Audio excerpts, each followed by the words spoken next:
This is Ratingen, approximately 10 kilometers more or less northeast of Dusseldorf. And you know you're in Dusseldorf, or near Dusseldorf I should say, because you can hear the aircraft constantly, well, almost constantly.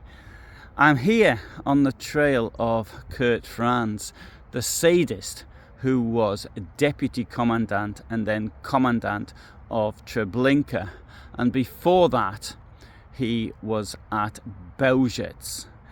Franz, and the beauty of this place, and compare it to what happened at Treblinka, it's two different worlds completely. Now this is the oldest building in Ratingen. It's called Haus zur Haus. There are one or two other old buildings in Ratingen, but not a great deal. I suspect that it suffered from bombing during the war, because we see many of these post-war buildings that really are typical of Germany.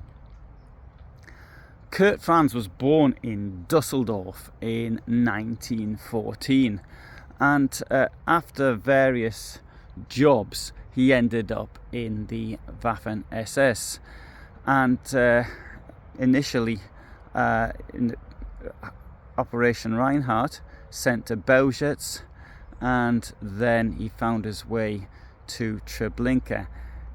He was known there as Lalka. Lalka means dull in Yiddish and in Polish, so called because of his relatively attractive face and his youthful looks.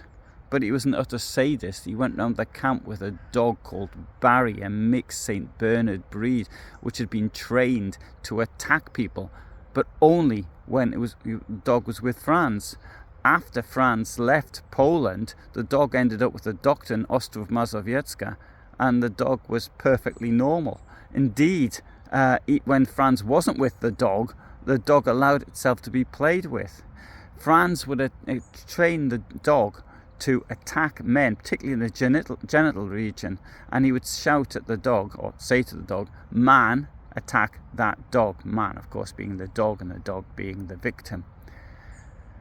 His crimes were even noted by a Treblinka escapee, Abram Krzepicki, who recounted his time at Treblinka in the Warsaw Ghetto in 1942-43.